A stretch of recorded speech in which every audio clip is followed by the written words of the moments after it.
Today we have a textured crop with a bald fade. Daniel came in really wanting a bit of a change. He had grown his hair out, so it was really heavy on top, but he was really wanting to shake things up. So we opted to go with like a much shorter fringe that was a lot tighter and choppier and a high fade, so he just had that really fresh, clean feeling of a nice fade. For Daniel's crop today, we're starting on top. This is because I want to build the shape on top before we get into any sort of clipper work. I'm starting with this vertical line that is matched with the shape of his forehead. This is so we have a nice layered section for the textured fringe. Then I'm working back with a vertical profile guide, and I'm taking this to a length where he's still gonna have a little bit of curl and texture, but it's not gonna be super long and heavy. To build a square shape horizontally, I'm pushing each section into the previous section. And what this does is it gradually builds up a little bit of weight towards the corner where the head starts to round off, so that we keep like more of a square shape here. Because if we didn't keep that weight, the crop will just look too round and flat. So we're keeping a bit of this weight here by over directing 3 to 2, 2 to 1, keeping these over directing just to the previous, so we build a gradual amount of weight towards the edges. Let's separate the side out from the top for a second, because we want to build the shape on the sides, and we always want to build the shape on the sides before we start our clipper work. Everything is going to be pushed forward here, and so this is an optimal place to use block graduation, because we want the maximum buildup of weight vertically to maintain strength where the head is rounding here, because Daniel's head kind of caves in right at the parietal ridge.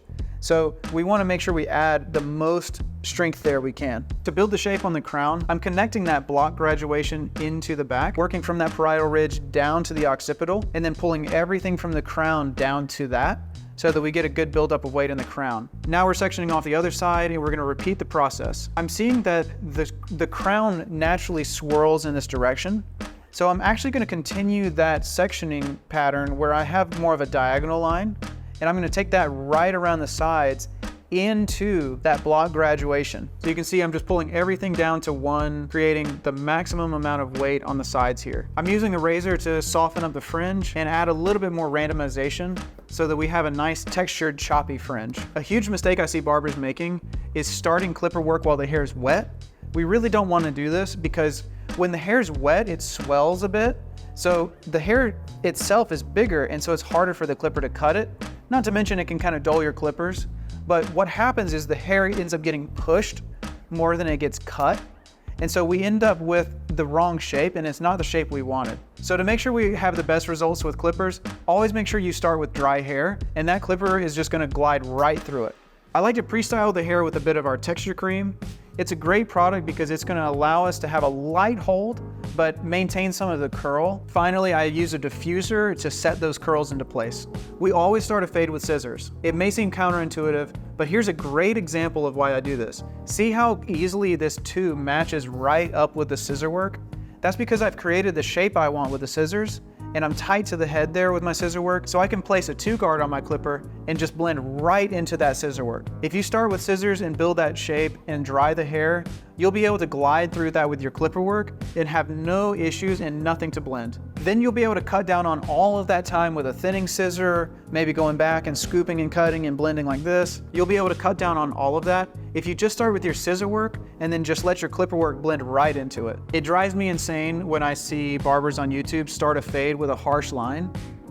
If you want to do that, knock yourself out, but you're going to have to go back and get that line out. So what I do instead, and you'll see here, I flick up and off with the trimmer. This gives me a strong baseline that I can follow for my fade, but it gives me a very soft line that I don't have to try and blend out. I can just blend right into it with my clipper closed. If you want to make sure you never have that bald line at the end, just flip your trimmer over and flick up and off instead of pressing those hard lines. Here I'm using a method called descending graduation. I'm basically fading top down. If you want to learn this technique and one other essential technique, head to our website, go to the education page and join our wait list. We're going to be launching a course soon where I teach this exact technique in depth. Most barbers think you see a fade up and down, but I've actually discovered recently you see a fade side to side. So when I'm doing a fade, I'm more worried about how it looks side to side than I'm worried about how it looks up and down. This is because as our eye sees it, you know, if it were blended perfectly here and then here and then here, you would see a choppy fade and it would look really off.